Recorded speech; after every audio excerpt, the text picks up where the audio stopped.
آپ کے سامنے ایک حدیث پاک لکھی ہے، ربما قارئ للقرآن والقرآن یلعنہ۔ نہایت توجہ کے ساتھ سنیے، احیاء العلوم شریف میں حدیث پاک موجود ہے کہ کتنے ہی قرآن کے پڑھنے والے ایسے ہیں کہ قرآن پاک ان پر لعنت فرما رہا ہے۔ اب ہم نے دیکھنا ہے کہ وہ کون سا ایسا عمل ہے، حالانکہ قرآن پاک پڑھنے والے پر تو رحمتوں کا نزول ہونا چاہیے، ایسا ہے کہ نہیں؟ قرآن پاک پڑھنے والے کے تو درجات بلند ہونے چاہیے، اور کتنے ہی ایسے قاری ہیں، حدیث پاک میں روایت ہے کہ یہ اثر بھی ہو سکتا ہے، قول صحابی بھی ہو سکتا ہے، تو لہٰذا اس پر ذرا غور کریں کہ کتنے ہی ایسے قرآن کے قاری ہیں کہ قرآن پاک ان پر لعنت کر رہا ہے۔ تو بچوں پھر کیا خیال ہے، اللہ تعالیٰ سے ڈرنا نہیں چاہیے؟ بولیے نا، ڈرنا چاہیے نا کہ بندہ قرآن پاک پڑھے اور آگے قرآن پاک اس پہ لعنت کرے۔ تو ہم اب سوچتے ہیں کہ اس بارے میں ہمیں کیا کرنا چاہیے۔ پہلی بات تو یہ ہے، آپ کے سامنے فتاوی رضویہ شریف سے ایک حوالہ پیش کر رہا ہوں، توجہ کریں، توجہ ادھر کریں، جلد نمبر 3 ہے، صفحہ نمبر 253 پر میرے اعلیٰ حضرت رحمت اللہ تعالی علیہ فرماتے ہیں، اتنی تجوید سیکھنا، اتنی تجوید کیا ہوتی ہے؟ قرآن پاک کی ادائیگی کو بہتر کرنے کے لیے جو علم ہوتا ہے وہ علم تجوید ہوتا ہے نا۔ تو اب یہاں دیکھیے میرے اعلیٰ حضرت رحمت اللہ فرماتے ہیں کہ اتنی تجوید سیکھنا کہ ہر حرف دوسرے حرف سے ممتاز ہو فرض عین ہے۔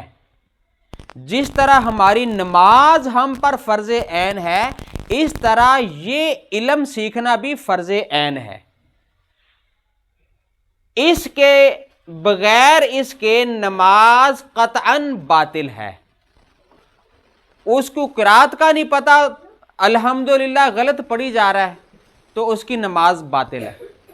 ویسے بھی بچوں ایک بات ہے کہ جب ہم اپنے دوست کے ساتھ ٹیلی فون پر بات کرتے ہیں تو کتنا باتیں زیادہ کرنے کو ہمارا دل کرتا ہے، بعض تو ساری راتیں گزار دیتے ٹیلی فون کرتے کرتے ہیں۔ تو جب اللہ تعالیٰ کے ساتھ بات کرنے کا بچوں ٹائم آتا ہے، اور جب بندہ نماز پڑھتا ہے تو اللہ تعالیٰ سے باتیں کرتا ہے نا، تو وہاں پر ہم اللہ تعالیٰ سے باتیں کیسے کرتے ہیں؟ الحمدللہ رب العالمین الرحمن الرحیم مالک یوم الدین ایاک نعبد، ایسے قرآن پاک ایسے باتیں کرتے ہیں محبوب کے ساتھ۔ تھوڑی سی توجہ فرمائیں کہ پھر معنی تو غلط ہو گیا، بولو نا۔ جب سمجھ نہیں آنی، ایک بچوں تجربہ کریں ذرا، جس طرح آپ خاموشی کے ساتھ جلدی سجدے کر کے اٹھ کے چلے جاتے ہو، یہی الحمدللہ کبھی آپ بآواز بلند پڑھ کے دیکھیں، آپ کو پتہ چل جائے گا جہاں آپ 1.5 منٹ میں یا 1 منٹ میں 2 رکعات پڑھ کے چلے جاتے ہیں، اگر آپ بآواز بلند کبھی تجربہ کر کے دیکھو تو کم سے کم آپ کو 2-3 منٹ لگ جائے، کیونکہ وہاں پر صحیح تلفظ ادا ہو رہا ہوتا ہے۔ تو اس واسطے اگر قرآن پاک کی غلط پڑھو گے تو کیا قرآن پاک آپ پر خوش ہوگا؟ تو اس واسطے میرے پیارے بچوں اس پر توجہ کرنے کی بات ہے۔ پہلی تو بات یہ ہے کہ قرآن پاک کو صحیح پڑھنا ہے، کہ یہاں پر آتے ہو تو آپ کو تجوید سکھائی جاتی ہے، سین اور صاد، اس میں جب ہم تلفظ کریں گے تو واضح طور پہ فرق کرنا پڑے گا تاکہ اگلے سننے والوں کو پتہ چل جائے کہ یہ سین پڑھ رہا ہے یا صاد پڑھ رہا ہے۔ اسی طرح اگر دال ہے یا دود، جب ہم اس کو ادا کریں گے تو اگلے سننے والے کو واضح طور پہ پتہ چلے کہ یہ دال پڑھ رہا ہے یا دود پڑھ رہا ہے۔ تو اس واسطے اس کو علم تجوید لازمی طور پہ اتنا سیکھنا فرض عین ہے۔ یہ میرے اعلیٰ حضرت رحمت اللہ تعالی علیہ کا فتویٰ ہے کہ اتنا علم تجوید سیکھنا فرض عین ہے۔ اور اس حدیث پاک سے، اس روایت سے، اس کلمہ سے دوسری مراد یہ ہے کہ وہ لوگ جو قرآن تو پڑھتے ہیں لیکن عمل قرآن کے خلاف کرتے ہیں، ان پر پھر قرآن پاک لعنت کرتا ہے۔ یہ بھی بات ماننے والی، پہلی بات میں نے تجوید کے لحاظ سے سکھائی ہے، اور دوسرا اس کا معنی علماء کرام نے یہ لکھا ہے کہ جو قرآن پاک کہہ رہا ہے کہ یہ عمل کرو تو بندہ الٹا عمل کر رہا ہے۔ قرآن پاک کہتا ہے شراب نہیں پینی، بندہ شراب پی رہا ہے۔